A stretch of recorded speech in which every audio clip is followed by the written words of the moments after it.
write a book on the building of HDFC Bank, which was not individual centered, but how an organization came about in a narrative which was not boring but depended upon real life interviews which would give some life to the book. I thought it was not a good idea because it's too premature. You must have some occasion of 25 years, 50 years, 100 years. The bank was too young at this stage, so I was a bit reluctant. I said, why do we need a book at this life of our career? Yes, it's a story of HDFC Bank, but it's much more than that. The idea was to catch the story of modern India. Well, you know how Tamal is, he's insistent. He had already met Aditya. Aditya's interview he had taken, Aditya had agreed. And actually, Tamal first asked me that he wanted to do a book on HDFC. I said, you come when we are 50 years old, I won't be around. But some occasion has to be there, like half a century or something, when you write a book about an organization. I would say that the HDFC Bank story was very apt for this period of time in the history of the country and its own history. While researching for the book, I found that there are heroes, middle class professionals. So it's a story about that heroism, that professionalism, entrepreneurship, corporate governance. So it's not HDFC Bank is only a vehicle through which the story is told. I think what we didn't want was the book to have too much of an emphasis on me as an individual. Because all along I've said, you can't achieve what HDFC Bank has achieved without all 60,000 of us marching together.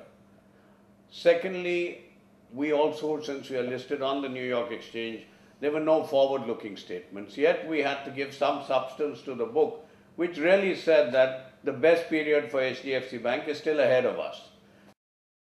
Well, being at the right time, at the right place, the right man, the right people in the organization, support from regulatory bodies, support from government, support from the board, support from the promoters.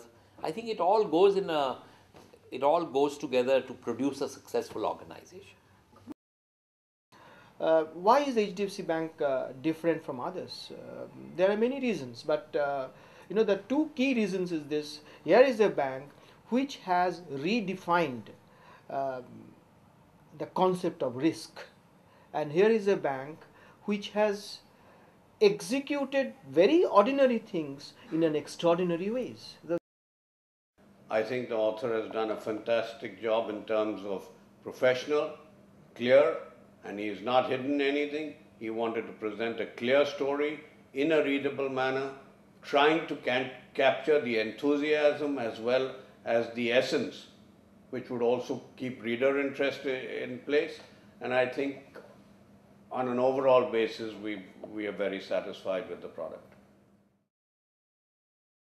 No, I'm happy it's come out well. It's come out as a very easy readable book, and it is on banking, on how bank should be run, on HDFC Bank, and all of us, how we started it, how we got our license, how we are managing day to day today. So I think in the end the product is very good. But HDFC Bank story says that if you combine professionalism with passion for excellence, entrepreneurship, good management, and good corporate governance, you will be a winner. I think Tamal's book on HDFC Bank has come out exceptionally well. What it, of course, has is Tamal's inimitable style of writing, which is direct to the point and always, what I call newsworthy, in the way that it keeps you engaged and in a newsy sort of context. Of course, this is a book full of facts, so it's very readable and very enjoyable.